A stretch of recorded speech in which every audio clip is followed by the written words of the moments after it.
ವಿದ್ಯಾರ್ಥಿಗಳೇ, ನಾವೀಗಾಗಲೇ ಸಂಖ್ಯಾ ಪದ್ಧತಿ ಅಧ್ಯಾಯವನ್ನು ಮುಗಿಸಿದ್ದೀವಿ. ಮುಂದಿನ ಅಧ್ಯಾಯಕ್ಕೆ ಹೋಗೋಕ್ಕಿಂತ ಮುಂಚೆ ಆ ಅಧ್ಯಾಯಕ್ಕೆ ಸಂಬಂಧಪಟ್ಟ ಪೂರ್ವಜ್ಞಾನವನ್ನ ಒಂದು ಸ್ವಲ್ಪ ಪರೀಕ್ಷೆ ಮಾಡಿ. ನಿಮಗೆ ಏನು ಗೊತ್ತಿದೆ ನೋಡಿ. ನಾನಿಲ್ಲಿ ಕೆಲವು ಫ್ಲಾಶ್ ಕಾರ್ಡ್ಗಳನ್ನ ತಂದಿದ್ದೀನಿ. ಬೀಜಗಣಿತದಲ್ಲಿ ನಿಮಗೆ ಗೊತ್ತಿರೋರು ಮಾತ್ರ ಕೈ ಎತ್ತು. ಈ ಅಕ್ಷರವನ್ನ ಏನಂತ ಕರಿತೀವಿ? Raise your hands. ನಂದೀಶ್, ಬಹುಪದೋಕ್ತಿ ಹೌದು ಫಸ್ಟ್. ಹಾ ಕುಡಿ. Very good. ಇದನ್ನೇನಂತ ಕರಿತೀವಿ? ನಾನು ಏಕಪದ ಅಂತಾನೂ ಕರಿತೀವಿ. ನೋಡಿ, ಚರಾಕ್ಷರನೂ ಹೌದು, ಏಕಪದನೂ ಹೌದು, ಬಹುಪದೋಕ್ತಿನೂ ಹೌದು. ನಾನು ಈ ಎಕ್ಸಾಂಪಲ್ ಹೇಳ್ತೀನಿ. ನೀವು ಎಲ್ಲೋ ಮನೆಯಿಂದ ಬರ್ತಾ ಇರ್ತೀರಿ, ಸ್ಕೂಲ್ ಡ್ರೆಸ್ ಹಾಕೊಂಡಿದ್ದೀರಿ. ಎಲ್ಲರೂ ಸ್ಕೂಲ್ ಡ್ರೆಸ್ ಹಾಕೊಂಡು ಮನೆ ಬಿಟ್ಟು ನಮ್ಮ ಶಾಲೆ ಕಡೆಗೆ ಬರ್ತಾ ಇದ್ದೀರಿ. ಯಾರೋ ಕೇಳ್ತಾರೆ, ಎಷ್ಟನೇ ತರಗತಿಯ ವಿದ್ಯಾರ್ಥಿಯಪ್ಪ ನೀನು? ನೀನು ಹೇಳ್ತೀಯ ಅವಾಗ 8ನೇ ತರಗತಿ. ನಿನ್ನ ಪಕ್ಕದಾಗ ಇನ್ನೊಬ್ಳು ಇರ್ತಾಳೆ 9ನೇ ತರಗತಿ, ನಿನ್ನ ಪಕ್ಕದಾಗ ಇರ್ತಾಳೆ ಇನ್ನೊಬ್ಳು 10ನೇ ತರಗತಿ ಅಂತ ಹೇಳ್ತೀವಿ, ಹೌದಾ? ಅವಾಗ ನೆನಪ ಇನ್ನೊಬ್ಳು ನಿಮ್ಮ ಪಕ್ಕದಾಗಿರೋ ಹೇಳ್ತಾಳೆ, ಶಾಲೆ ಹೆಸರನ್ನ ಹೇಳ್ತಾಳೆ. ಏನಂತಂದು? ನಾವು ಶ್ರೀ ನಿಂಗಪ್ಪ ಬಸಪ್ಪ ಕಬ್ಬೂರ್ ಪ್ರೌಢಶಾಲೆ ದೇವಸೂರು ಇಲ್ಲಿ ಓದ್ತದೀವಿ. ನೋಡಿ, ನಾನು ತೋರಿಸಿರ್ತಕ್ಕಂಥದ್ದು ಇದು ಏಕಪದ, ಹೌದಾ? ಮುಂದೆ ನಾವು ಇನ್ನೂ ತೋರಿಸ್ತೀವಿ ನೋಡಿ ಕಾರ್ಡನ್ನ. ಇಲ್ಲೊಂದು ಕಾರ್ಡ್ ತೋರಿಸ್ತೀನಿ. ಇದು ಯಾವ ಪದ? ಅಥವಾ ದ್ವಿಪದೋಕ್ತಿ. ಇವೆಲ್ಲವೂ ಯಾವ್ದು ಬರ್ತವೆ ಅಂತಂದ್ರೆ ಇವೆಲ್ಲವನ್ನು ಸೇರಿಸಿ ನಾವೇನಂತ ಓದ್ತೀವಿ? ಬಹುಪದ.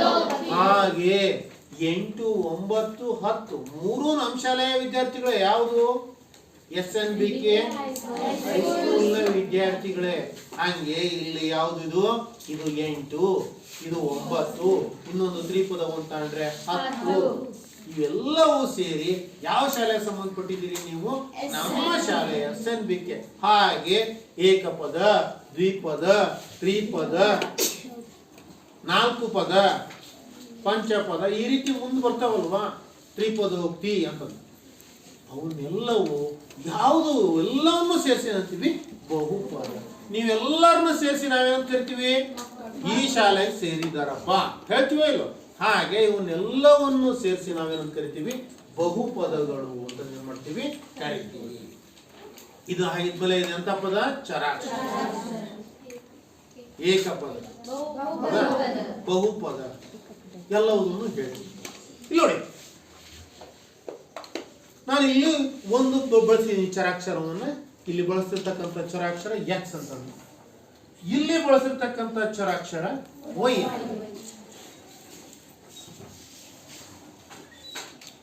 ಇದ್ಮೇಲೆ ಇವತ್ತು ನಾವು ಬಹುಪದೋಕ್ತಿಗಳು ಅಂತಕ್ಕಂಥ ಒಂದು ಚಾರ್ಟ್ ಅನ್ನು ಕುರಿತು ತಿಳ್ಕೊ.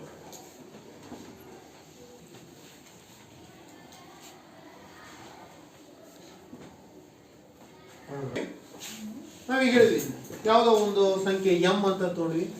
ಇದೇನಿದು? ಚರಾಕ್ಷರ, ಏಕಪದೋಕ್ತಿ, ಬಹುಪದೋಕ್ತಿ. ಇದು ತಗೊಂಡ್ರೆ ದ್ವಿಪದ, ದ್ವಿಪದೋಕ್ತಿ, ಹೌದಾ? ಬಹುಪದೋಕ್ತಿ ಅಂತ ನಾವು ಹೇಳ್ತಾ ಇದ್ದೀವಿ. ಆದ್ಮೇಲೆ ಚರಾಕ್ಷರ ಅಂತಂತಂದ್ರೆ ಯಾವುದೇ ವಾಸ್ತವ ಬೆಲೆಗಳನ್ನ ಈ ಚರಾಕ್ಷರ ಏನ್ ಮಾಡಬಹುದು? ಕೊಡಬಹುದು. ಚರಾಕ್ಷರಕ್ಕೆ ಯಾವುದೇ ವಾಸ್ತವ ಬೆಲೆಗಳನ್ನ. ವಾಸ್ತವ ಬೆಲೆಗಳಂದ್ರೆ ಯಾವ್ಯಾವು? ವಾಸ್ತವ ಸಂಖ್ಯೆಗಳು. ವಾಸ್ತವ ಸಂಖ್ಯೆಗಳು ಗೊತ್ತಿದೆಯಾ? ಯಾವ್ಯಾವ ವಾಸ್ತವ ಸಂಖ್ಯೆಗಳು? ಯಾವ್ಯಾವ ವಾಸ್ತವ ಸಂಖ್ಯೆಗಳು ಯಾವ್ಯಾವ ನಮಗೆ ಬರೋಣ? ಯಾವ್ಯಾವ ವಾಸ್ತವ ಸಂಖ್ಯೆಗಳು? √2. ಇದು ಎಂತ ಸಂಖ್ಯೆ? √2 ಅಭಾದ ಸಂಖ್ಯೆ. ನೋಡಿ, ಅಭಾದ ಲಬ್ಧ ಸಂಖ್ಯೆಗಳು ವಾಸ್ತವ ಸಂಖ್ಯೆಗಳು. ನೆಕ್ಸ್ಟ್ ಸಂಗೀತ 0, 1, 2, 3, 4, 5, ಹೌದಾ? 0, 1, 2, 3, 4, 5 ಎಂತ ಸಂಖ್ಯೆಗಳು? ಪೂರ್ಣ ನೋಡಿ, ಪೂರ್ಣ ಸಂಖ್ಯೆಗಳು, ಸ್ವಾಭಾವಿಕ ಸಂಖ್ಯೆಗಳು, ಪೂರ್ಣಾಂಕಗಳು, ಇವನ್ನೆಲ್ಲವನ್ನು ಸೇರಿಸಿ ನಾವೇನು ಕರಿತೀವಿ? ವಾಸ್ತವ ಸಂಖ್ಯೆಗಳು. ಹಾಗಿದ್ಮೇಲೆ ಈ ವಾಸ್ತವ ಸಂಖ್ಯೆಗಳಲ್ಲಿ ಏನೇನು ಬರ್ತವೋ ಆ ಎಲ್ಲಾ ಸಂಖ್ಯೆಗಳನ್ನ ನಾವ್ಯಾವುದು ಕೊಡಬಹುದು? ಈ ಚರಾಕ್ಷರಕ್ಕೆ ಬೆಲೆಯನ್ನಾಗಿ ಏನ್ ಮಾಡಬಹುದು? ನಾವು ಕೊಡಬಹುದು. ಹಾಗಿದ್ಮೇಲೆ ಯಾವ ಅಕ್ಷರಗಳನ್ನು ಬಳಸ್ತೀವಿ ಅಂತಂದ್ರೆ ಚರಾಕ್ಷರಗಳಿಗೆ ಇಂಗ್ಲಿಶಿನ ಸ್ಮಾಲ್ ಲೆಟರ್ ಯಾವ್ಯಾವು? X, a, y, m, b ಇವನ್ನೆಲ್ಲವನ್ನು ಬಳಸ್ತೀವಿ. ಇದರ ಮೇಲೆ ಘಾತಗಳನ್ನು ಸಮೇತ ಬರಿಬಹುದು. ಘಾತ 2, 5, ಹೌದಾ? ಘಾತಗಳನ್ನು ಬರಿಬಹುದು. ಇವೆಲ್ಲವೂ ಚರಾಕ್ಷರಗಳು, ಎಲ್ಲವನ್ನು ಬಳಸ್ತೀವಿ. ಹಾಗಿದ್ಮೇಲೆ ನಾವಿದನ್ನ ಇಲ್ಲಿ ಬೇರೆ ಬೇರೆ ಚರಾಕ್ಷರಗಳನ್ನು ಬರೆದಿದ್ದೀವಿ ಅಲ್ವಾ? ಬೇರೆ ಬೇರೆ ಚರಾಕ್ಷರಗಳನ್ನು ಬರೆದಿದ್ದೀವಿ. ಇಲ್ಲಿ ನೋಡಿ, ನಾನು ಇಲ್ಲಿ ಬರಿತೀನಿ. ಎಕ್ಸ್ 2x² ಮೈನಸ್ 3/4 ಎಕ್ಸ್ ನ ಘಾತ 5 ಮೈನಸ್ 4 ಎಕ್ಸ್ ನ ಘಾತ 7. ಈಗ ನಾನು ಚರಾಕ್ಷರಗಳು ಬರೆದಿದ್ದೀನಿ ಎಲ್ಲವನ್ನ. ಎಲ್ಲ ಯಾವ ಚರಾಕ್ಷರ? ಒಂದೇ ರೀತಿಯ ಚರಾಕ್ಷರಗಳನ್ನು ಬಳಸಿದ್ದೀನಿ, ಇಲ್ಲಿ ಬೇರೆ ಬಳಸಿಲ್ಲ. ಈ ರೀತಿ ಇದ್ರೆ ಇವನ್ನ ಒಂದು ಚರಾಕ್ಷರವುಳ್ಳ ಏಕಪದೋಕ್ತಿಗಳು ಅಂತ ಕರೀತೀವಿ. ಒಂದೇ ಚರಾಕ್ಷರ ಇರ್ತಕ್ಕಂಥ, ಒಂದೇ ಚರಾಕ್ಷರ ಇದೆ, ಬೇರೆ ಇದಾವ? ಈ ರೀತಿ ಒಂದೇ ಚರಾಕ್ಷರ ಇರ್ತಕ್ಕಂಥವನ್ನ ನಾವು ಒಂದು ಚರಾಕ್ಷರ ಬಳಸಿದ್ವಿ ನೋಡಿ, ಇದು ಏಕಪದ, ಹೌದಾ? ಐದು ಇದನ್ನ ಒಂದು ಚರಾಕ್ಷರವುಳ್ಳ ಏಕಪದೋಕ್ತಿಗಳು. ಘಾತ ಸೂಚಿ ಬೇರೆ, ಘಾತ ಬೇರೆ ಬೇರೆ ಇರ್ಬೋದು. ಘಾತಗಳು ಏನ್ ಬೇಕಾದ್ರೂ ಬರೀಬಹುದು. ಘಾತಗಳನ್ನ ನಾವು ಬಹುಪದೋಕ್ತಿಗಳಲ್ಲಿ ನೋಡಿ, ಒಂದು ಋಣಘಾತಾಂಕ ಇಲ್ಲದ ಘಾತ ಇರ್ಬೋದು. ಯಾಕೆ? ಚರಾಕ್ಷರಗಳಿಗೆ ಏನಿರಬಾರ್ದು?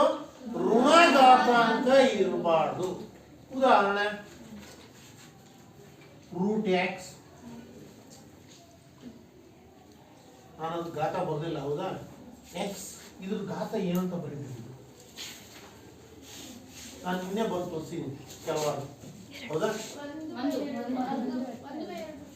ಏನಂತ ಬರೀಬಹುದು? ಎಕ್ಸ್ ನ ಘಾತ 1/2. ಈ 1/2 ಎಂತ ಸಂಖ್ಯೆ? ಇದು ಪೂರ್ಣ ಸಂಖ್ಯೆನ ಅಲ್ಲ, p/q ರೂಪದಲ್ಲಿದೆ, ಹೌದಾ? ಇದು ಪೂರ್ಣ ಸಂಖ್ಯೆ ಅಲ್ಲ. ನಾನು ಅಂತ ಹೇಳ್ತಿರೋದು, ಚರಾಕ್ಷರಗಳ ಘಾತ ಏನಾಗಿರಬೇಕು? ಪೂರ್ಣ ಸಂಖ್ಯೆ ಆಗಿರಬೇಕು. ಅದು 0 ಆಗಿರ್ಲಿ, 1 ಆಗಿರ್ಲಿ, 2 ಆಗಿರ್ಲಿ, 3 ಆಗಿರ್ಲಿ, 4 ಆಗಿರ್ಲಿ, 5 ಆಗಿರ್ಲಿ ಇರಬಹುದು. ಈ ರೀತಿ ಬರಲ್ಲ. ಎಕ್ಸ್ ನ ಘಾತ -5. ಈಗ ಇದೆ ಅಂತ ಸಂಖ್ಯೆ -5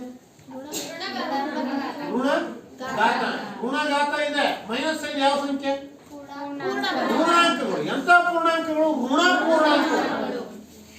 ಋಣ ಪೂರ್ಣಾಂಕಗಳು ಬಂದ್ರು ಇದು ಬಹುಪದೋಕ್ತಿ ಅಲ್ಲ. ನೆಕ್ಸ್ಟ್ ಈ ರೀತಿ ಬರ್ತದೆ, 1/x ನ ಘಾತ 3. ಇದು x ನ ಘಾತ 3 ಎಲ್ಲಿದೆ? ಶೇಪ್ನಲ್ಲಿ, ಹೌದಾ? ಇದು ನಾವು ಮೇಲಕ್ಕೆ ಬರೆದ್ರೆ ಏನಾಗುತ್ತೆ ಅಂತಂದ್ರೆ x ನ ಘಾತ -3 ಆಗುತ್ತೆ. ಈ ರೀತಿಯ ಪದಗಳೇನಾದರೂ ನಮ್ಮ ಚರಾಕ್ಷರಗಳಲ್ಲಿ ಅಥವಾ ಇದರಲ್ಲಿ ಬಂದ್ರೆ, ಪದೋಕ್ತಿಗಳಲ್ಲಿ ಬಂದ್ರೆ ಇವನ್ನೇನಂತ ಕರೆಯಲ್ಲ? ಬಹುಪದೋಕ್ತಿಗಳು ಅಂತ ಕರೆಯಲ್ಲ. ಘಾತ 1/2 ಬಂದ್ರೆ, ಘಾತ ಮೈನಸ್ ಬಂದ್ರೆ, ಈ ರೀತಿ ನಾವು ಛೇದದಲ್ಲಿ ಚರಾಕ್ಷರ ಬರೆದ್ರೆ ಇವೆಂತವು ಬಹುಪದೋಕ್ತಿಗಳು ಅಲ್ಲ. ಅರ್ಥ ಆಗ್ತಾ ಇದೆಯಾ? ಹಾಗಿದ್ಮೇಲೆ ನಾವು ಇವೆಲ್ಲ ಎಂತವು ಉದಾಹರಣೆ? ಏಕಪದೋಕ್ತಿಗಳಿಗೆ ಉದಾಹರಣೆ. ಇವೆಲ್ಲ ಎಂತ ಪದೋಕ್ತಿಗಳಿಗೆ? ಏಕಪದಗಳಿಗೆ ಉದಾಹರಣೆ. ಏಕಪದ ಅಥವಾ ಏಕಪದೋಕ್ತಿಗಳಿಗೆ ಉದಾಹರಣೆ.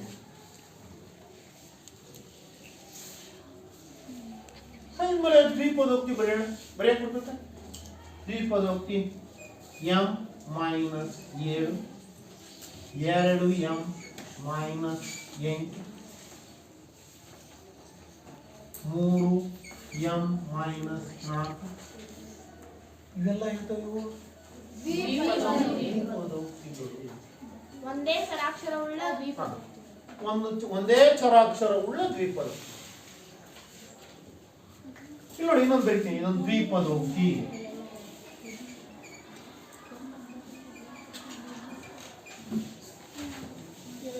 y ನ ಘಾತ 2 ಮೈನಸ್ 2m ಪ್ಲಸ್ 4 ಇದು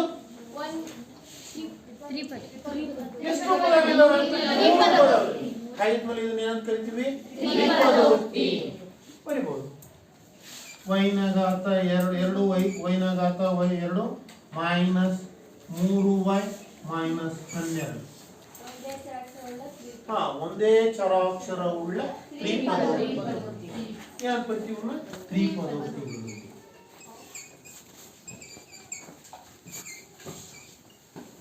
ಈಗ ನಮಗೆ ಗೊತ್ತಾಯ್ತು ಸರ್. ಒಂದೇ ಸ್ವರಾಕ್ಷರವುಳ್ಳ ತ್ರಿಪದೋಕ್ತಿ ಆಗಲ್ರಿ ಸರ್ ಅದು.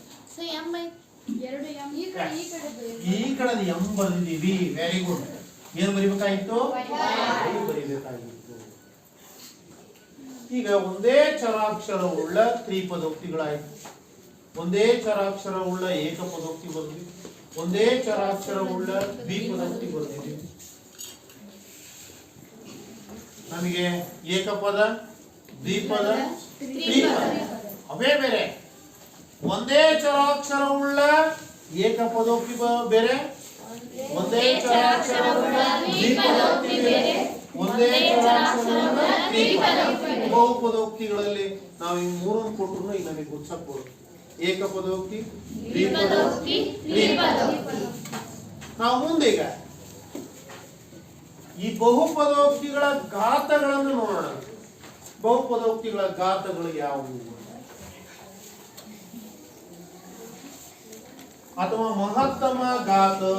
ಬಹುಪದೋಕ್ತಿಗಳ ಮಹತ್ತಮ ಘಾತ ಅಥವಾ ಡಿಗ್ರಿ ಅಂತ ಹೇಳ್ತೀವಿ. ಉದಾಹರಣೆ ನೋಡಿ, ನಾನು ಒಂದು ಟರ್ಮ್ ಬರಿತಾ ಇದ್ದೀನಿ, ಎಕ್ಸ್ ಅಂತ ಬರ್ತದೆ. ಇದು ಏಕಪದ, ಏಕಪದೋಕ್ತಿ, ಬಹುಪದ ಅಷ್ಟು ಅಂತೀವಿ. ಇದರ ಘಾತ ಎಷ್ಟಿದೆ? ಹೌದಾ? ಗರಿಷ್ಠ ಘಾತ 1. ಅದಕ್ಕೆ ಇದನ್ನ ಮಹತ್ತಮ ಘಾತ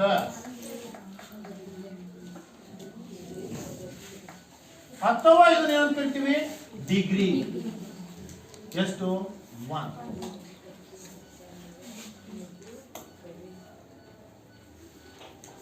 ಇನ್ನೊಂದು ಸಂಖ್ಯೆ, ಇನ್ನೊಂದು ಬೀಜೋಕ್ತಿ ಅಂದ್ರೆ ಅಂತ 2 ಎಂ ನ ಘಾತ 2 ಮೈನಸ್ ಎಂ ಪ್ಲಸ್ 5. ಸ್ವಲ್ಪ ಬದಲಾವಣೆ ಮಾಡ್ತೀವಿ. 7 ಎಂ ಸ್ಕ್ವೇರ್ ಅಂತ ಕೊಡ್ತಾರೆ. 7 ಎಂ ನ ಘಾತ 2 ಮೈನಸ್ ಎಂ ಪ್ಲಸ್ 5. ಈ ಬಹುಪದೋಕ್ತಿಯಲ್ಲಿ ಇದೆ ಎಂತದ್ದು? ತ್ರಿಪದೋಕ್ತಿ. ತ್ರಿಪದೋಕ್ತಿಯಲ್ಲಿ ಇದರದು ಮಹತ್ತಮ ಘಾತ ಎಷ್ಟು? ನೀವು ಬರ್ತೀರ ಮಹತ್ತಮ ಘಾತ ಎಷ್ಟು? ಡಿಗ್ರಿ 1. 7 ಎಂ ನ ಘಾತ 2 ಬಂದ್ವಿ ಮೈನಸ್ ಎಂ ಪ್ಲಸ್ 5.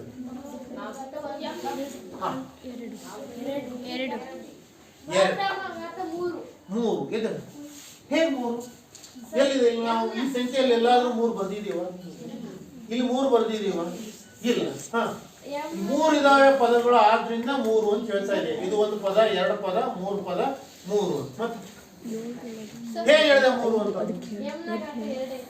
ಎಂ ನ ಘಾತ 2 ಐತೆ. ಏನು ಇಲ್ರಿ, 1. ಆ 1 2 ಕೂಡಿಸಿದ್ರೆ 3 ಆಯ್ತ್ರಿ. ನೋಡೋಣ ಮತ್ತೆ ಮಹತ್ತಮ ಘಾತ 2 ಸರ್. ಮಹತ್ತಮ ಘಾತ 2 ಎಲ್ಲೈತಿ? ಎಂ ನ ಘಾತ 2 ಇದೆಯಲ್ಲ, ಅದಕ್ಕೆ ನೋಡಿ. ನಾವು ಯಾವುದೇ ಒಂದು ಬಹುಪದೋಕ್ತಿಯನ್ನ ಬರಲಿ, ಅದರಲ್ಲಿ ಗರಿಷ್ಠ ಘಾತ ಯಾವುದಿರುತ್ತೋ ಆಗ ಗರಿಷ್ಠ ಘಾತವನ್ನ ಆ ಬಹುಪದೋಕ್ತಿಯ ಏನಂತ ಕರಿತೀವಿ? ಮಹತ್ತಮ ಘಾತ ಅಥವಾ ಡಿಗ್ರಿ. ಇದರಲ್ಲಿ ಅತ್ಯಂತ ಬರೆದಿರ್ತಕ್ಕಂಥದ್ರಲ್ಲಿ ಅತ್ಯಂತ ದೊಡ್ಡ ಘಾತ ಯಾವುದಾಗಿರುತ್ತೋ ಅದು ಮಹತ್ತಮ ಘಾತ ಅಥವಾ ಡಿಗ್ರಿ ಆಗಿರುತ್ತೆ. ನೋಡಿ, ಮಹತ್ತಮ ಘಾತ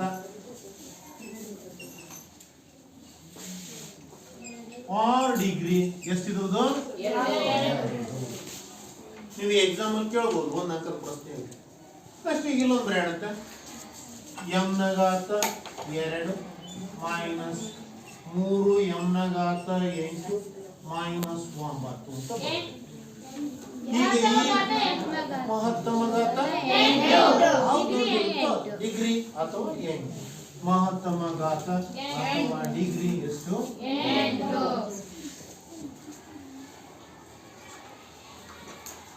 ಎಂ ನ ಘಾತ 3 minus 4 M square plus 5 M plus 7 ಅಂತ ಬರುತ್ತೆ ಮಹತ್ತಮ ಘಾತ ಮಹತ್ತಮ ಘಾತ ಮಹತ್ತಮ ಘಾತ ಅಥವಾ ಡಿಗ್ರಿ ಎಷ್ಟು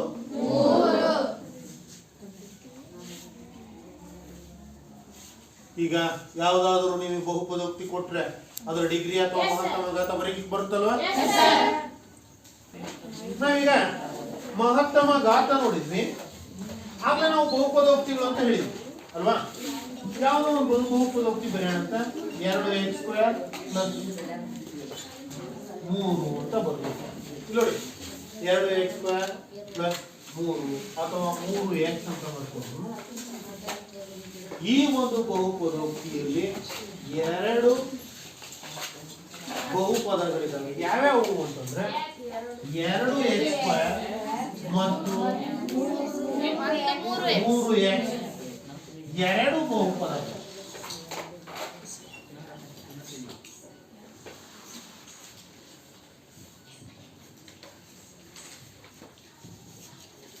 ಮೂರು ಎಕ್ಸ್ ನ ಘಾತ 2 ಪ್ಲಸ್ 5x ಪ್ಲಸ್ 8 ಅಂತ ಬಂದಿದೆ ಎಷ್ಟು ಬಹುಪದಗಳಿದಾವೆ ಮೂರು ಬಹುಪದಗಳಿದಾವೆ 3x² 5x ಮತ್ತು 8 ಮೂರು ಬಹುಪದ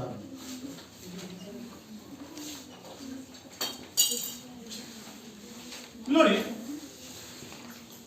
ಹಾಗಿದ್ಮೇಲೆ x² ಅಂತಕ್ಕಂತಹ ಒಂದು ಚರಾಕ್ಷರ ಇದರ ಸಹಗುಣಕ ಎಷ್ಟಿದೆ x² ನ ಸಹಗುಣಕ ಎಷ್ಟು 2 x² ನ ಈ ಇದಕ್ಕೆ ಸಂಬಂಧಪಟ್ಟ x² ನ ಸಹಗುಣಕ ಎಷ್ಟು 2 x ನ ಸಹಗುಣಕ ಎಲ್ಲಿದೆ x ಇಲ್ಲಿದೆ x ನ ಸಹಗುಣಕ ಎಷ್ಟು ಎಲ್ಲಿದೆ 1 3 x ಪಕ್ಕದಾಗ ಎಷ್ಟಿದೆ 3 x ನ ಸಹಗುಣಕ 3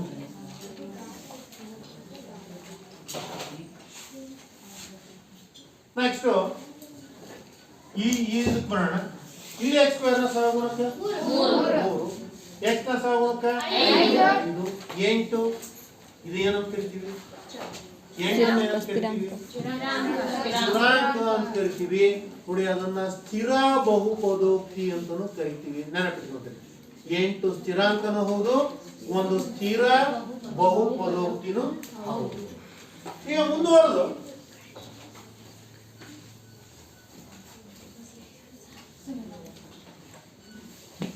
ನಾವಾಗಲೇ ದ್ವಿಪದವನ್ನು ಬರೆದಿದ್ವಿ 2x ಮೈನಸ್ 8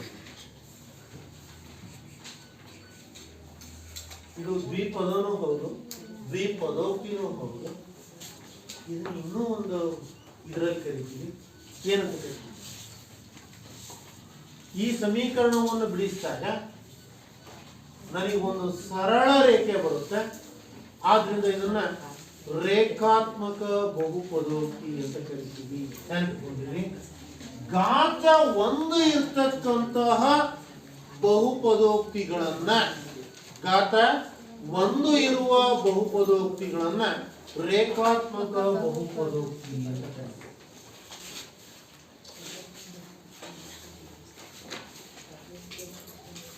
ಇದರ ಆದರ್ಶ ರೂಪ ಯಾವುದು ರೇಖಾತ್ಮಕ ಬಹುಪದೋಕ್ತಿಯ ಆದರ್ಶ ರೂಪ ಎಷ್ಟು ಏನು ಅಂದ್ರೆ ax ಪ್ಲಸ್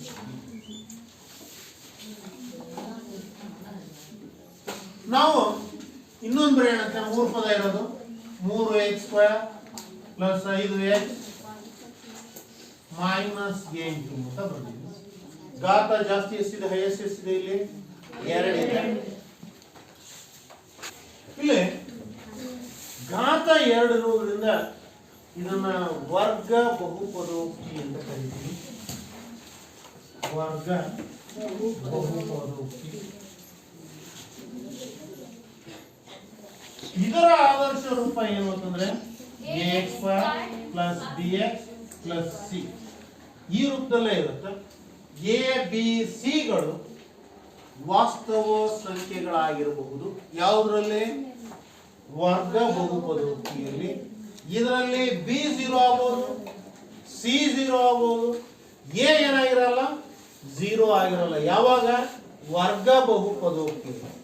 ಇಲ್ಲಿ ಬರೋಣಂತೆ ರೇಖಾತ್ಮಕ ಬಹುಪದೋಕ್ತಿಯಲ್ಲಿ ಬಿ 0 ಆಗಿರಬಹುದು.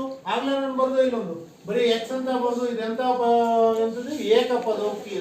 ಇದು ಸಮೇತ ಒಂದು ರೇಖಾತ್ಮಕ ಬಹುಪದೋಕ್ತಿ ನಾವು ಉದಾಹರಣೆ ಕೊಡಬಹುದು. ಏನ್ 0 ಆಗಿದೆ ಇಲ್ಲಿ? ಸ್ಥಿರಾಂಕ ಅಂತಕ್ಕಂಥದ್ದು ಏನಾಗಿದೆ? 0 ಆಗಿದೆ. ಹಾಗಿದ್ಮೇಲೆ ಬಿ 0 ಆಗಬಹುದು. ಯಾವ್ದು 0 ಆಗಿಲ್ಲ? ಎ ಅಂತಕ್ಕಂತಹ ಸಹಗುಣಕ ಇಲ್ಲಿ ಈ ಎಕ್ಸ್ ನ ಸಹಗುಣಕ ಎ ಇದೆಯಲ್ವಾ, ಈ ಎ 0 ಆಗಿರಲ್ಲ. ಉಳಿದೆಲ್ಲ ಪದಗಳು ಏನಾಗಬಹುದು? ಈ ಬಿ 0 ಆಗಬಹುದು, ಇಲ್ಲಿ ಬಿ 0 ಆಗಬಹುದು, ಸಿ 0 ಆಗಬಹುದು. ರೇಖಾತ್ಮಕ ಬಹುಪದೋಕ್ತಿ ಬಂದ್ರೆ ಎ 0 ಆಗಲ್ಲ. ವರ್ಗಾತ್ಮಕ ಬಹುಪದೋಕ್ತಿ ಬಂದ್ರು ಎ 0 ಆಗಲ್ಲ. ಇನ್ನು ಉಳಿದವು 0 ಆಗಬಹುದು. ಬಿ 0 ಆಗಬಹುದು, ಸಿ 0 ಆಗಬಹುದು. ನೆಕ್ಸ್ಟ್ ಇನ್ನೊಂದು ಬಹುಪದೋಕ್ತಿಯನ್ನು ಬರೀತೀನಿ. 4x ನ ಘಾತ 3 + 5 x ನ ಘಾತ 2 + 8 ಅಂತ ಬರುತ್ತೆ. ಘಾತ ಎಷ್ಟಿದೆ? 3 ಇದೆ. ಐದು ಇದನ್ನೆಂತ ಬಹುಪದೋಕ್ತಿ ಅಂತಿದ್ರೆ ಘನ ಬಹುಪದೋಕ್ತಿ ಅಂತ ಕರೀತೀವಿ. ಘನ ಬಹುಪದೋಕ್ತಿ. ಈ ಘನ ಬಹುಪದೋಕ್ತಿಯ ಆದರ್ಶ ರೂಪ ಏನಪ್ಪಾ ಅಂತಂದ್ರೆ ax ನ ಘಾತ 3 + bx ನ ಘಾತ 2 + cx + c. ನೋಡಿ 1 2 3 4 ಪದಗಳು ಇಲ್ಲಿ ಎಷ್ಟಿದಾವೆ? 1 2 ಮೂರೇ ಪದ ಇದೆ. ಹಾಗಿದ್ದರೆ ಯಾವ ಟರ್ಮ್ 0 ಆಗುತ್ತೆ? ಯಾವ ಪದ 0 ಆಗುತ್ತೆ? ನೋಡಿ 4x³ ಅಂತಿರೋದ್ರ ಹತ್ರ ax³ ಇದೆ, ಇದೆಯಾ? 5x² ಹತ್ರ bx² ಅಂತ ಇದೆ, 8 ಇರೋ ಹತ್ರ d ಇದೆ. ಮತ್ತೆ ಯಾವ ಪದ ಮಿಸ್ ಆಯ್ತು ಇಲ್ಲಿ? ಹಾಗಿದ್ಮೇಲೆ ಇಲ್ಲಿ ಸಿ ಅಂತಕ್ಕಂಥದ್ದು ಸಿ ಏನಾಗಿದೆ? 0 ಆಗಿದೆ. ಘನ ಬಹುಪದೋಕ್ತಿನಲ್ಲಿ ಬಿ ಸಿ ಡಿ ಈ ಮೂರು ಏನಾಗಬಹುದು? 0 ಆಗಬಹುದು. ಯಾವುದು 0 ಆಗಲ್ಲ? ಎ 0 ಆಗಲ್ಲ. ಎ ಬಿ ಸಿ ಡಿ ಗಳು ಎಂತಹ ಸಂಖ್ಯೆಗಳಾಗಿರುತ್ತವೆ? ವಾಸ್ತವ ಸಂಖ್ಯೆಗಳನ್ನು ಕೊಡಬಹುದು. ಯಾವುದೇ ವಾಸ್ತವ ಸಂಖ್ಯೆಗಳನ್ನು ನಾವೇನ್ ಮಾಡಬಹುದು? ಬರೀಬಹುದು. ಉದಾಹರಣೆ ಇಲ್ಲಿ ರೂಟ್ ಹಾಕಬಹುದು. ರೂಟ್ 5 ಎಂತಹ ಸಂಖ್ಯೆ? ವಾಸ್ತವ ಸಂಖ್ಯೆಗಳಲ್ಲಿ ಯಾವ ಸಂಖ್ಯೆ? ಉದಾಹರಣೆ 3/2 ಅಂತ ಬರೀಬಹುದು. ಎಲ್ಲೋ 5 ಭಾಗಲಬ್ಧ ಸಂಖ್ಯೆ 8. ಇದು ಯಾವ ರೂಪದಲ್ಲಿದೆ?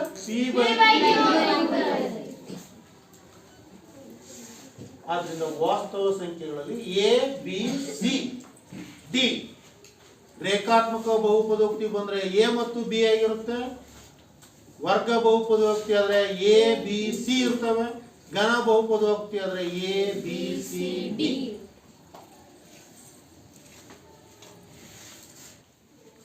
-8 ಇದೆ. ಇಲ್ಲೇನ್ ಮಾಡಿದೀವಿ? +c ಬರ್ತೀವಿ. ಇದು ಆದರ್ಶ ರೂಪ, ಇದು ಒರಿಜಿನಲ್ ರೂಪ.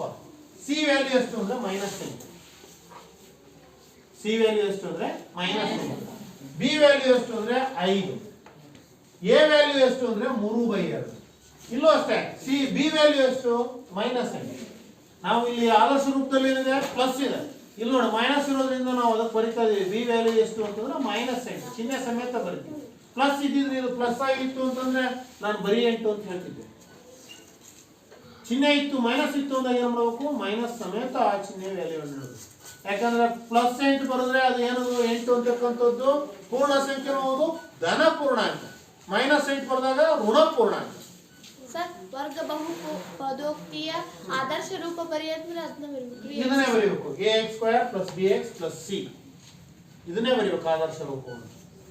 ಘನ ಬಹುಪದೋಕ್ತಿ ಆದರ್ಶ ರೂಪ ಬರೀರಿ ಅಂದ್ರೆ ax³ + bx² + cx + d ಅಂತಾನೆ ಬರೀಬೇಕು.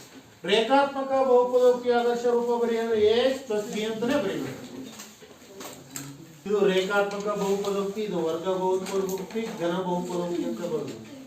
ಈ ಬಹುಪದೋಕ್ತಿಗಳ ಆದರ್ಶ ರೂಪ ಏನಾದರೂ ಬರೀರಿ ಅಂತಂದ್ರೆ ಬಹುಪದೋಕ್ತಿಯ ಆದರ್ಶ ರೂಪ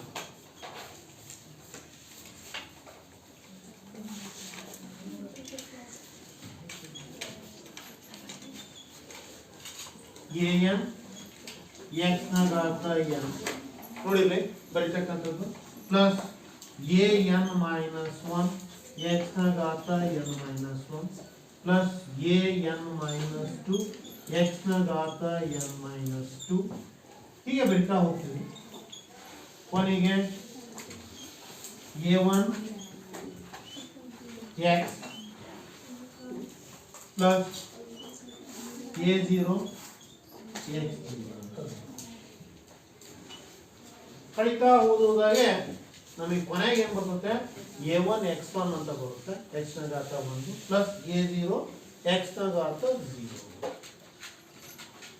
ಇದು ಆದರ್ಶ ರೂಪ ಯಾವ್ದು ನೋಡಿ. ಇಲ್ಲಿ ನೋಡಿ ನಾನು ಇಲ್ಲಿ ಎಷ್ಟು ಕೊಟ್ಟಿದ್ದೀನಿ, ಘಾತ 3 ಇದೆ, 3 ಅಂತ ಹಾಕ್ತಿದ್ದಾಗೇನೆ ಇಲ್ಲಿ 3 ಬಂತು, x ನ ಘಾತ 3 ಆಯ್ತು.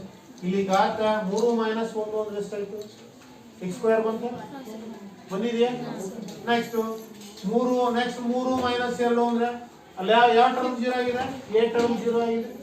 ನೆಕ್ಸ್ಟ್ ಅದ್ರ ಮುಂದುವರೆದು ಮುಂದಿದೆ ಯಾವುದು, ಈ ಟರ್ಮ್ ಕೊನೆಯದು x ನ ಘಾತ 0 ಅಂದ್ರೆ ಇಲ್ಲಿ ನಾವು ಹೇಳಿದ್ವಿ ಯಾವುದು, ಒಂದು ಸ್ಥಿರಾಂಕವನ್ನ ನಾವೇನಂತ ಕರಿತೀವಿ ಅಂತಂದು ಸ್ಥಿರ ಬಹುಪದೋಕ್ತಿ. ಇದರ ಶೂನ್ಯತೆ ಏನು, ಇದು ಶೂನ್ಯತೆ ಯಾವುದು, ಬಹುಪದೋಕ್ತಿ ಎಷ್ಟು ಏನಂತ ಬರಿತೀವಿ, ಇದು ಏನು ಇಲ್ಲ ಅಂತಂದ್ರೆ ನಮಗೆ x ಆದ್ಮೇಲೆ ಏನ್ ಬರಬೇಕು, x ನ ಘಾತ 0. ಒಂದು ಸ್ಥಿರ ಬಹುಪದೋಕ್ತಿ ಇದೇ ಡಿಗ್ರಿ ಏನಿರುತ್ತಪ್ಪ ಅಂತಂದ್ರೆ ಶೂನ್ಯ 0.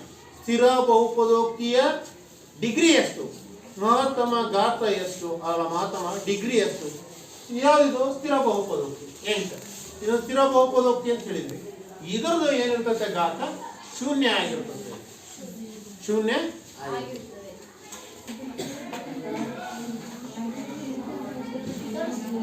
ನೋಡಿ ನಾವು ಒಂದು ಬಹುಪದೋಕ್ತಿಯ ಯಾವುದೋ ಒಂದು ಬಹುಪದೋಕ್ತಿ ಅಂತ ತೆಗೆದುಕೊಳ್ತಾ ಇದೀವಿ, ಅದರ ಚರಾಕ್ಷರ x ಆಗಿತ್ತು ಅಂತಂದ್ರೆ ನಾವು ಬರೀತಕ್ಕಂತ ಬಹುಪದೋಕ್ತಿಯ ಚರಾಕ್ಷರ x ಆಗಿತ್ತು ಅಂತಂದ್ರೆ ಉದಾಹರಣೆ ನೋಡ್ರಿ ಬರ್ತೀನಿ, x ಮೈನಸ್ 2 ಅಂತ ಬರ್ತೀನಿ.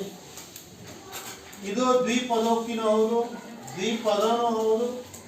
ಇದನ್ನ ನಾವು ಯಾವ ರೂಪ ಇದನ್ನ ಏನಂತ ಪಿ ಆಫ್ ಎಕ್ಸ್ ಅಂತಾನೂ ಬರೀಬಹುದು. ಈ ಬಹುಪದವನ್ನ p of x is equal to, ಇದು ಒಂದು ಬಹುಪದವನ್ನ ಸೂಚಿಸ್ತಕ್ಕಂಥ ಪಿ ಆಫ್ ಎಕ್ಸ್ ಏನಂತ ಓದ್ತೀವಿ, ಅಥವಾ ಆರ್ ಆಫ್ ಎಕ್ಸ್ ಅಂತಾನೂ ಬರೀಬಹುದು, ಎಫ್ ಆಫ್ ಎಕ್ಸ್ ಅಂತಾನೂ ಬರೀಬಹುದು. ನೆನಪಿಟ್ಕೊಂಡಿರ್ರಿ, ಇಂಗ್ಲಿಷಿನ ಯಾವುದೇ ಅಕ್ಷರಗಳನ್ನು ಬಳಸಿ x a of x, b of x, s of x ಬರೀಬಹುದು, r of x, q of x ಈ ರೀತಿ ಬಳಸಿ ಬರಿತೀವಿ. ಯಾವಾಗ ನಾವು ಎಕ್ಸ್ ಬರೆದಾಗ ನಾನು ಇಲ್ಲಿ ಏನಾದ್ರು ಚರಾಕ್ಷರವನ್ನು ಬದಲಾವಣೆ ಮಾಡಿಬಿಟ್ಟೆ, ಹೀಗೆ ಬರೆದೆ m square minus 2m plus 4 ಅಂತ ಬರೆದೆ. ಈಗ ಯಾವ ಚರಾಕ್ಷರ ಬಳಸಿದೀವಿ, m ಅಂತಕ್ಕಂಥ ಚರಾಕ್ಷರ ಬಳಸಿದ್ವಿ. ಅವಾಗ ಇಲ್ಲೇ ಮಾಡ್ಬೇಕು ನಾನು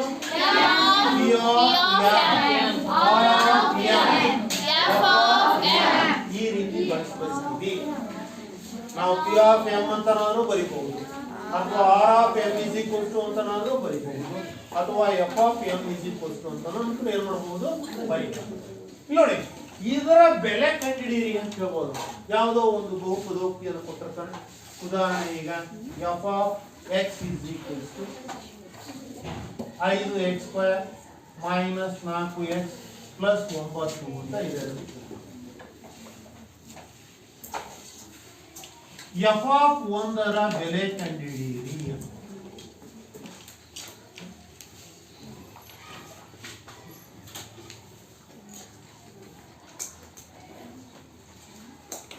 ಇಲ್ಲಿ ಎಫ್ ಮುಂದಕ್ಕೆ ಏನಿದೆ ಎಕ್ಸ್, ಇಲ್ಲಿ ಎಫ್ ಮೇಲೆ ಏನಿದೆ 1 ಅಂದ್ರೆ ಎಕ್ಸ್ ಎಲ್ಲಿದೆಯೋ ಅಲ್ಲೆಲ್ಲ ಏನನ್ನ ಆದೇಶ ಮಾಡ್ರಿ, ಒಂದನ್ನ ಆದೇಶ ಮಾಡಿ ನೀವು ಸಂಕ್ಷೇಪಿಸಿ ಅಥವಾ ಸುಲಭ ರೂಪಕ್ಕೆ ತನ್ನಿ. ನೋಡೋಣ, ಎಫ್ ಎಲ್ಲಿ ಇದೀವಿ ಅಲ್ಲಿ ಒಂದು ಹಾಕೋಣ. ಎಫ್ ಒಂದು ಹಾಕಿದ್ವಿ, ಈಸಿ ಕೊಟ್ಟು ಇದೆ, ಈಸಿ ಕೊಟ್ಟು ಬರ್ದ್ವಿ. 5 ಅಂತಿದೆ, 5. ಈಗ ಎಕ್ಸ್ ಇದೆ, ಎಕ್ಸ್ ಇರೋ ಜಾಗದಲ್ಲಿ ಏನು ಬರೀಬೇಕು? 1. ಘಾತ ಏನಿದೆ? 2 minus 4 1 plus 1. F of 1 is equals 1 ರ ಘಾತ 2 ಅಂತಂದ್ರೆ ಹೀಗಿತ್ತು ಅಂತಂದ್ರೆ ಅದನ್ನು 1 ಇಂಟು 1 1 ಇಂಟು 1 ಅಂದ್ರೆ ಎಷ್ಟು? 1. ಆಯ್ತಮೇಲೆ 5 ಇಂಟು 1 5 ಒಂದೇ ಸರ್ವೇ ಸಾಮಾನ್ಯ ಬಿಟ್ಬಿಡ್ತೀವಿ ಒಂದನ್ನ. ಮೈನಸ್ 4 ಇಂಟು 1 4 ಒಂದೇ ಪ್ಲಸ್ 1. ನೋಡಿ, 3 ಸಂಖ್ಯೆಗಳಿದ್ದಾವೆ. ಎಷ್ಟು ಚಿಹ್ನೆಗಳಿವೆ? ಇನ್ನೊಂದ್ಸರಿ ನೋಡಿ, 3 ಸಂಖ್ಯೆಗಳಿದ್ದಾವೆ. ಎಷ್ಟು ಚಿಹ್ನೆಗಳು? 3 ಇದ್ದಾಳಮ್ಮ, ಸಂಜೆ ಎದ್ದೇಳ ಮೇಲೆ ಇದ್ದಾಳು. 2 ಚಿಹ್ನೆಗಳು ಯಾವ್ಯಾವು? 3 ಸಂಖ್ಯೆಗಳು ಕಾಣ್ತಾ ಇದಾವೆ ನಮಗೆ, ಹೌದಾ? ಯಾವ್ಯಾವ 2 ಚಿಹ್ನೆಗಳು ನಿಮಗೆ ಏನ್ ಕಾಣುತ್ತೋ ಅದು 2 ಚಿಹ್ನೆಗಳು ಯಾವ್ಯಾವು? Minus plus. ಸಂಗೀತ 5 ಮುಂದೆ ಹಿಂದೆ ಏನಿಲ್ಲ ಅಂದ್ರೆ ಪ್ಲಸ್ ಇರುತ್ತೆ, ಏನು ಇಲ್ಲ ಅಂದ್ರೆ ಏನಿರುತ್ತೆ? ಪ್ಲಸ್. ನಾವು ಬರೆಯಲ್ಲ ಅಷ್ಟೇ ಸರ್ವೇ ಸಾಮಾನ್ಯವಾಗಿ. ಒಟ್ಟು 3 ಚಿಹ್ನೆಗಳಿದ್ದಾವೆ. 3 ಚಿಹ್ನೆಗಳಿದ್ದಾವೆ. ನಾವು 2 ಚಿಹ್ನೆ ಏನಿದೆ? ಪ್ಲಸ್ ಇದೆ, 1 ಚಿಹ್ನೆ ಮೈನಸ್ ಇದೆ. 5 ಮೇಲೆ ಪ್ಲಸ್ ಇರ್ತಕ್ಕಂತ 2 ಸಂಖ್ಯೆಗಳನ್ನು ಏನ್ ಮಾಡ್ತೀವಿ? ಕೂಡ್ತೀವಿ. 9ಕ್ಕೆ 5 ಸೇರಿಸಿದ್ರೆ ಎಷ್ಟು? 14. 14ರಲ್ಲಿ ನಾವು ಮೈನಸ್ 4 ಕಳೆದಾಗ ಎಷ್ಟು ಉಳಿತು? 10. ನೋಡಿ, ಕನ್ಫ್ಯೂಸ್ ಆಗಬೇಡಿ. ಈ ರೀತಿ ಕಳೆಯುವಾಗ ಅಕಸ್ಮಾತ್ ಇದು ಮೈನಸ್ ಇತ್ತು, ಈಗ ಏನ್ ಮಾಡ್ಬೇಕು? ಈಗ ಏನ್ ಮಾಡ್ಬೇಕು? ಇದು ಮೈನಸ್ ಇತ್ತು, ಈಗ ಎಷ್ಟು ಚಿಹ್ನೆ ಇದಾವೆ? 3 ಚಿಹ್ನೆ ಇದಾವೆ, ಹೌದಾ? ಯಾವುದು? ಇದು ಮೈನಸ್ ಇದೆ 9, ಇದು ಮೈನಸ್ 4, ಇದು 5. 5 ಪ್ಲಸ್ ಇರ್ತೈತಲ್ರಿ, ಈ ಕಡೆ ಬರೀಬೇಕು. ಮೈನಸ್ ಮೈನಸ್ ಇದ್ದಾಗ ನೋಡ್ರಿ ಬೇಗ ಹೇಳ್ತಾವ, ಮೈನಸ್ ಮೈನಸ್ ಇದ್ದಾಗ ಏನ್ ಮಾಡ್ಬೇಕು? ಕೂಡಬೇಕು. 2 ಸಜಾತಿ ಚಿಹ್ನೆಗಳೇ. ಈ ಮೈನಸ್ 4 ಮೈನಸ್ 9 ಸೇರಿಸಿದ್ರೆ ಎಷ್ಟಾಯ್ತು? ಮೈನಸ್ 13. ನೋಡಿ, ಇಲ್ಲಿ ಬರ್ದು ತೋರಿಸ್ತೀನಿ. Minus 13, 5 minus 13. ಈಗ 1 ಪ್ಲಸ್ 1 ಮೈನಸ್ ಏನ್ ಮಾಡ್ತೀವಿ? ಕಳಿತೀವಿ. 13ರಲ್ಲಿ 5 ಹೋದ್ರೆ 8. ದೊಡ್ಡ ಸಂಖ್ಯೆ ಚಿಹ್ನೆ ಅಂದ್ರೆ ಸಜಾತಿ ಚಿಹ್ನೆಗಳು ಅಂದ್ರೆ ಮೈನಸ್ ಮೈನಸ್ ಇದ್ರೆ ಕೂಡ್ತೀವಿ, ದೊಡ್ಡ ಸಂಖ್ಯೆ ಏನ್ ಚಿಹ್ನೆಯನ್ನು ಇಡ್ತೀವಿ. ಪ್ಲಸ್ ಪ್ಲಸ್ ಇದ್ರೆ ಕೂಡ್ತೀವಿ, ಏನ್ ಮಾಡ್ತೀವಿ? ದೊಡ್ಡ ಸಂಖ್ಯೆ ಚಿಹ್ನೆನೇ ಇಡ್ತೀವಿ, ಪ್ಲಸ್ ಬರ್ತದೆ. 2 ಮೈನಸ್ ಇದ್ರೆ ಮೈನಸ್ ಚಿಹ್ನೆನೇ ಬರುತ್ತೆ. 2 ಪ್ಲಸ್ ಇದ್ರೆ ಪ್ಲಸ್ ಚಿಹ್ನೆ. 1 ಪ್ಲಸ್ ಮೈನಸ್ ಇದ್ದಾಗ ಏನ್ ಮಾಡ್ತೀವಿ? ಕಳಿತೀವಿ. ಕಳೆದಾದ್ಮೇಲೆ ಯಾವ ಚಿಹ್ನೆ ಇಡ್ತೀವಿ? ದೊಡ್ಡ ಸಂಖ್ಯೆ ಯಾವ್ದಿರುತ್ತೋ ಅದರ ಚಿಹ್ನೆಯನ್ನ ಬರೀತೀವಿ. ಈಗ ಇಲ್ಲಿ ಮುಂಚೆ ಏನಿತ್ತು? ಇಲ್ಲಿ ಪ್ಲಸ್ ಇತ್ತು, ಆದ್ರಿಂದ 9 5 ಸೇರಿಸಿದ್ರೆ ಎಷ್ಟಾಯ್ತು? 14 ಆಯ್ತು. 14ರಲ್ಲಿ 4 ಅನ್ನು ಕಳೆದ್ರೆ f1 ರ ವ್ಯಾಲ್ಯೂ ಎಷ್ಟು ಅಂದ್ರೆ 10.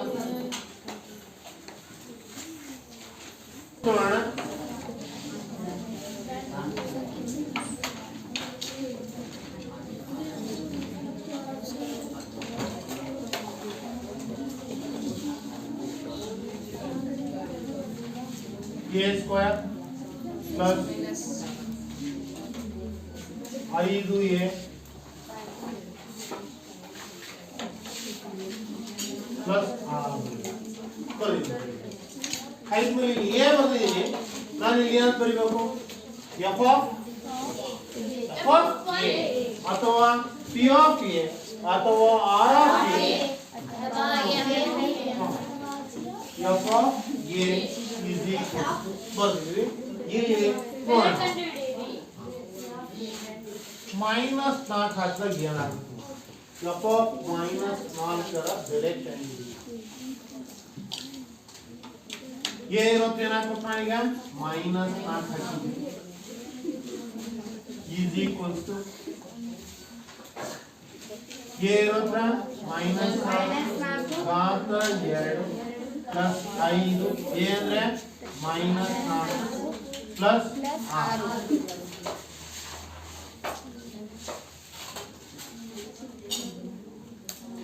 4 ಸ್ಕ್ವೇರ್ ಅಂತಂದ್ರೆ ಮೈನಸ್ 4 ಸ್ಕ್ವೇರ್ ಅಂದ್ರೆ minus 4 into minus minus into minus plus 4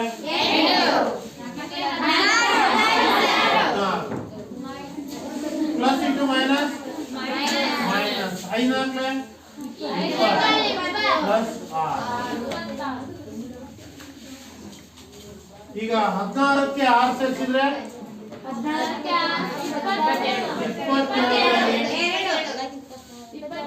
minus 20 ಏನು ಇತ್ತು ಮೈನಸ್ 4 ಬೆಲೆ ಎಷ್ಟು ಅರ್ಥ ಆಗ್ತಾ ಇದೆಯಾ ಇನ್ನೂ ಒಂದು ವ್ಯಾಲ್ಯೂ ತಗೊಂಡು ಇದೇ ಲೆಕ್ಕಕ್ಕೆ ಬೇರೆ ವ್ಯಾಲ್ಯೂ ತಗೋಣ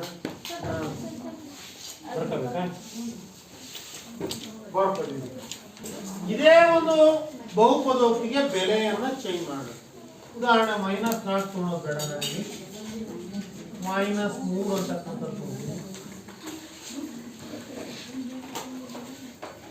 ಮೈನಸ್ 3 ತಗೊಂಡ್ರೆ ಏನಾಗುತ್ತೆ ಎಫ್ ಆಫ್ ಮೈನಸ್ 3 ಘಾತ 2 5 minus 3 plus f of minus 3 ಹಾಗೆ ಬರೆಯೋಣ ಮೈನಸ್ 3 ರ ಘಾತ 2 ಅಂದ್ರೆ minus 3 into minus 3 minus into minus ಏನಾಯ್ತು plus 3 into 3 9 plus into minus minus 5 3 15 plus 6 ಈಗ 9 ಕಾರ್ ಸೇರಿಸಿದ್ರೆ 9 ಕಾರ್ ಸೇರಿಸಿದ್ರೆ 15 ಮೈನಸ್ 15 0 ಆಗಿದ್ಮೇಲೆ ಎಫ್ ಆಫ್ ಮೈನಸ್ 3 ಏನ್ ಬಂತಾನೆ ಈಗ 0 ಬರುತ್ತೆ 0 ಬಂದಿರುವುದರಿಂದ ನಾವು ಎಫ್ ಆಫ್ ಎ ನ ಶೂನ್ಯತೆ ಎಷ್ಟು ಅಂತಂದ್ರೆ ಎಫ್ ಆಫ್ ಎ ನ ಶೂನ್ಯತೆ ಯಾವುದು ಅಂತಂದ್ರೆ ಮೈನಸ್ 3 ಎಫ್ ಆಫ್ ಎ ಯಾವಾಗ 0 ಬರ್ತದೆ ಇದ್ರ ವ್ಯಾಲ್ಯೂ ಅಂದಾಗ ಮೈನಸ್ 3 ಅನ್ನ ಹಾಕಿದಾಗ ಏನ್ ಬರ್ತದೆ 0 ಬರುತ್ತೆ ನಾವು ಇದರ ಬೆಲೆಯನ್ನು ಕಂಡಿದ್ವಿ ಎಫ್ ಆಫ್ ಮೈನಸ್ 3 ಏನ್ ಬಂತು 0 ಬಂತು ಆದ್ಮೇಲೆ ಎಫ್ ಆಫ್ ಎ ನ ಶೂನ್ಯತೆ ಯಾವುದು ಅಂತಂದ್ರೆ ಮೈನಸ್ ನೋಡಿ ಘಾತ 2 ಇರುವುದರಿಂದ ಇದಕ್ಕೆ 2 ಶೂನ್ಯತೆಗಳಿದಾವೆ ನಾವು ಕಂಡಿರೋದು ಶೂನ್ಯತೆ ಎಷ್ಟು ಅಂದ್ರೆ ಯಾವುದು ಮೈನಸ್ 3 ಅಂತ ಇನ್ನೂ ಒಂದು ಶೂನ್ಯತೆ ಇದೆ ಯಾವುದು ಅಂತಂದ್ರೆ ನಾವಿಲ್ಲಿ ಮೈನಸ್ 2 ಹಾಕೋಣ ಈಗ 0 ಬರುತ್ತೋ ಇಲ್ಲೋ ಅಂತ ನೋಡೋಣ ಯಾರಾದ್ರೂ ಮಾಡ್ತೀರಾ ಮೈನಸ್ 2 ಹಾಕ್ತಾರೆ ಬೇಗ ಬರ್ಕೊಂಡು ಬಾ ಒಮ್ಮೆ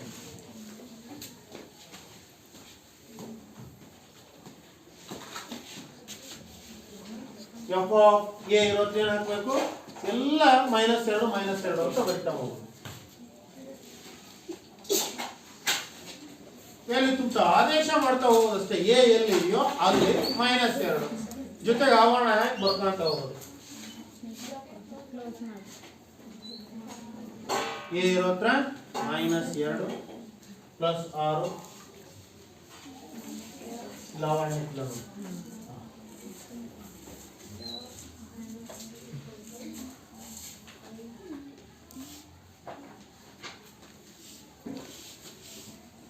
minus 2 into minus 2 minus into minus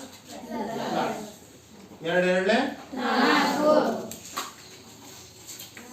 2 ಇಲ್ಲಿ ಪ್ಲಸ್ ಇದೆ ಇಲ್ಲಿ ಮೈನಸ್ ಇದೆ ಏನ್ ಮಾಡಬೇಕು ಗುಣಿಸ್ಬೇಕು ಇವೆರಡರ ಮಧ್ಯೆ ಯಾವ ಚಿಹ್ನೆ ಇದೆ ಗುಣಾಕಾರ ಚಿಹ್ನೆ ಹೌದಾ ಪ್ಲಸ್ ಇಂಟು ಮೈನಸ್ ಏನಾಗುತ್ತೆ ಮೈನಸ್ ಮೈನಸ್ ಈಗ 5ಕ್ಕೆ 2ರಿಂದ ಗುಣಿಸಿದ್ರೆ 10 ಈಗ ಸಜಾತಿ ಚಿಹ್ನೆಗಳು ಅಂದ್ರೆ ಪ್ಲಸ್ ಪ್ಲಸ್ ಇರೋದು ಕೂಡಬೇಕು ಯಾವ್ಯಾವ ಪ್ಲಸ್ ಇದೆ 6 ಪ್ಲಸ್ ಇದೆ 4 ಪ್ಲಸ್ ಇದೆ 6ಕ್ಕೆ 4 ಅನ್ನು ಕೂಡಿದ್ರೆ ಎಷ್ಟಾಯ್ತು 10 10 ಮೈನಸ್ 10 ಎಫ್ ಆಫ್ ಮೈನಸ್ 2 ಇದು ವ್ಯಾಲ್ಯೂ ಎಷ್ಟು ಬಂತು 0 ಆದ್ಮೇಲೆ ಎಫ್ ಆಫ್ ಏನ ಶೂನ್ಯತೆ ಎಷ್ಟಾಗಿರುತ್ತೆ -2 ನಾವು 2 ಹೇಳಿದ್ವಿ ಘಾತ 2 ಇತ್ತು ಗರಿಷ್ಠ ಘಾತ 2 ಇತ್ತು ಅಂದ್ರೆ ಅದಕ್ಕೆ ಎಷ್ಟು ಶೂನ್ಯತೆಗಳಿರ್ತವೆ 2 ಶೂನ್ಯಗಳಿರ್ತವೆ ಗರಿಷ್ಠ ಘಾತ 3 ಇತ್ತು ಅಂದ್ರೆ 3 ಶೂನ್ಯತೆಗಳಿರ್ತವೆ 4 ಇದ್ರೆ ಘಾತ x ನ ಘಾತ 5 ಅಂತಿದ್ರೆ 5 ಶೂನ್ಯತೆಗಳಿರ್ತವೆ x ನ ಘಾತ 4 ಅಂತಿದ್ರೆ 4 ಶೂನ್ಯತೆಗಳಿರ್ತವೆ ಅಂದ್ರೆ ಯಾವುದೋ ಒಂದು ವ್ಯಾಲ್ಯೂಗೆ ನಾವು 2 3 ಅಂತ ಹಾಕ್ತಾ ಹೋದಾಗ ಏನ್ ಬರುತ್ತೆ 0 ಬರುತ್ತೆ ಬರಬೇಕು ಅಂತ ಏನಿಲ್ಲ ಅದು ಆಗಿದ್ರೆ ಇದರ ಶೂನ್ಯತೆ -2 ಆಗಿರೋದ್ರಿಂದ 0 ಬಂದಿದೆ ನಾನು 5 ಹಾಕ್ತೀನಿ ಸರ್ 0 ಬರ್ಸಿ ಅಂದ್ರೆ ಬರಲ್ಲ 5 ಈ ಬಹುಪದೋಕ್ತಿಯ ಶೂನ್ಯತೆ ಅಲ್ಲ 0 ಬರಲಿಲ್ಲ ಬೇರೆ ವ್ಯಾಲ್ಯೂ ಬಂತು ಅಂದ್ರೆ 5 ಈ ಬಹುಪದೋಕ್ತಿಯ ಶೂನ್ಯತೆ ಏನಲ್ಲ ಅಲ್ಲ ನಾವು ಬಂದಾಗ ಏನ್ ಬರಬೇಕು 0 ಬಂದ್ರೆ ಅದ್ರ ಶೂನ್ಯತೆ ಇದು ಅಂತ ಹೇಳ್ತಿರೋದು ಅರ್ಥ ಆಯ್ತಾ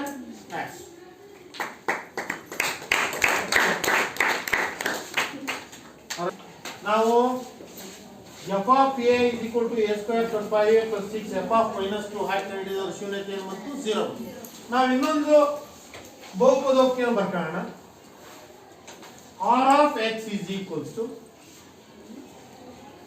x square plus 7x plus 12 ಅಂತ ಬಂದಿದೆ ನಾನು ಇದಕ್ಕೊಂದು ಯಾವುದೋ ಒಂದು ವ್ಯಾಲ್ಯೂ ಹಾಕೋಣ ಅಂತ ಉದಾಹರಣೆ ನಾನು ಈ 3 ಅಂತ ಹಾಕ್ತೀನಿ f of 3ರ ಬೆಲೆ ಕಂಡುಹಿಡಿಯಿರಿ 3 ಅಂತ ಹಾಕ್ತಾ ನಾನು ಬಿಡಿಸ್ತಾ ಹೋದಾಗ ಇಲ್ಲಿ 0 ಬಂದ್ರೆ f of x ನ ಶೂನ್ಯತೆ ಏನಾಗಿರುತ್ತೆ 3 ಆಗಿರುತ್ತೆ 0 ಬರ್ದಿದ್ರೆ ಅದರ ಶೂನ್ಯತೆ ಅಲ್ಲ ಅಂತ ಬರೀಬೇಕು ಹೌದಾ ಯಾರಾದ್ರೂ ಲೆಕ್ಕ ಮಾಡ್ತೀರಾ ಇದನ್ನ ಅಬಾರ್ಪ ನಂದೀಶ್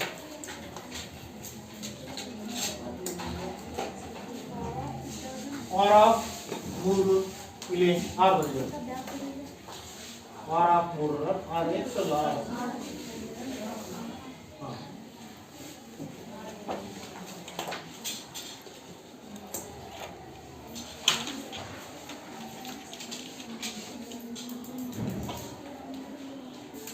ನೋಡಿ x ಎಲ್ಲೆಲ್ಲಿ ಇದೆಯೋ ಅಲ್ಲಿ ಏನ್ ಮಾಡಿದ್ವಿ 3 ಆದೇಶ ಮಾಡಿದ್ವಿ ಅಷ್ಟೇ ಈ x ಎಲ್ಲಿ ಇತ್ತು ಅಲ್ಲಿ 3 ಹಾಕಿದ್ವಿ x ಎಲ್ಲಿ ಇತ್ತು ಅಲ್ಲಿ 3 ಹಾಕಿದ್ವಿ ಈ 7 ನೀಟಾಗಿ 7 ಹೇಗಿದೆಯೋ ಹಾಗೆ ಬರ್ದಿದ್ದೀವಿ 12 ಏನೇನಿತ್ತು ಅದನ್ನೆಲ್ಲ x ಇರೋ ಜಾಗದಲ್ಲಿ ಮಾತ್ರ ಆವರಣದಲ್ಲಿ ಏನ್ ಬರ್ತಾ ಇದ್ವಿ 3 ಬರಿತಾ ಇದ್ವಿ ಅಷ್ಟೇ ನೆಕ್ಸ್ಟ್ 3 ಸ್ಕ್ವೇರ್ ಅಂತ ಇದೆ 3ರ ಘಾತ 2 ಅಂದ್ರೆ 3 ಎಷ್ಟು ಸರಿ ಗುಣಿಸಿ ಅಂತಂದು 2 ಸರಿ ಗುಣಿಸಿ 3 × 3 ಎಷ್ಟು ಬೆಲೆ 9 ನೆಕ್ಸ್ಟ್ 7 3 ಎಷ್ಟು 21 ನೆಕ್ಸ್ಟ್ 12 ಅಷ್ಟನ್ನು ಕೂಡ್ತಾ ಇದೀವಿ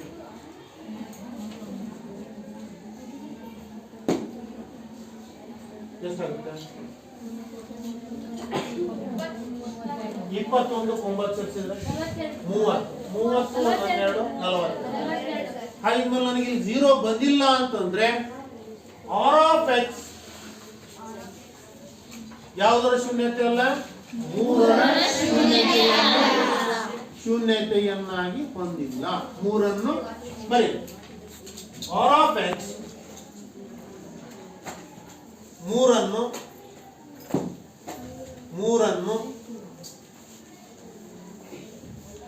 ಶೂನ್ಯತೆಯನ್ನಾಗಿ ಹೊಂದಿಲ್ಲ 0 ಬಂತು ಅಂತಂದ್ರೆ ಏನ್ ಹೇಳ್ತಿದ್ವಿ ನಾವು ಇದರ ಶೂನ್ಯತೆಯಾಗಿದೆ ಅಂತ ಹೇಳ್ತಿದ್ವಿ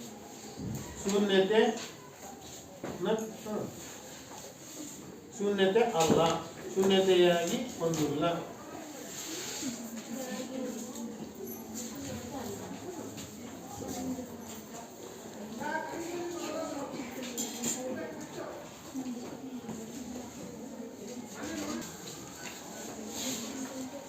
ಈಗ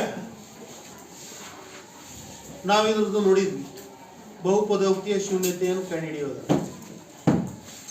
ನಾನು ಇಲ್ಲಿಯವರೆಗೆ ಮಾಡಿದ ಪಾಠದ ಕುರಿತು ಕೆಲವು ಪ್ರಶ್ನೆಗಳನ್ನು ಕೇಳ್ತೀನಿ ನೀವು ಅದಕ್ಕೆ ಆನ್ಸರ್ ಮಾಡಿ ಹೌದಾ ರೇಖಾತ್ಮಕ ಬಹುಪದೋಕ್ತಿಯ ಆದರ್ಶ ರೂಪ ಏನಾಗಿದೆ ರೇಖಾತ್ಮಕ ಬಹುಪದೋಕ್ತಿಯ ಆದರ್ಶ ರೂಪ ಗೊತ್ತಿರೋರು ಕೈ ಎತ್ತಬೇಕಷ್ಟೇ ಗೊತ್ತಿರೋರು ಕೈ ಎತ್ತಬೇಕು ರೇಖಾತ್ಮಕ ಬಹುಪದೋಕ್ತಿಯ ಆದರ್ಶ ರೂಪ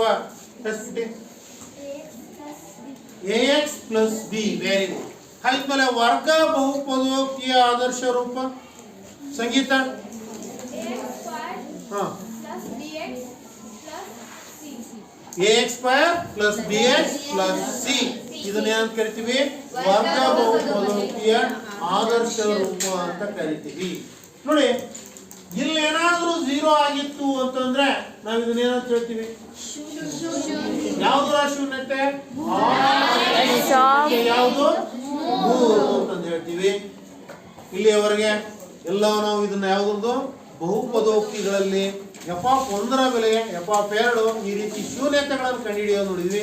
ಮುಂದಿನ ಅವಧಿಯಲ್ಲಿ ಮತ್ತೊಂದಿಷ್ಟು ಇದರ ಮೇಲಿನ ಲೆಕ್ಕಗಳನ್ನು ತಿಳ್ಕೊಳ್ಳೋಂತ ಅಂತ ಹೇಳ್ತಾ ಈ ಒಂದು ಅವಧಿಯನ್ನು ಇಲ್ಲಿಗೆ ಮುಗಿಸೋಣ.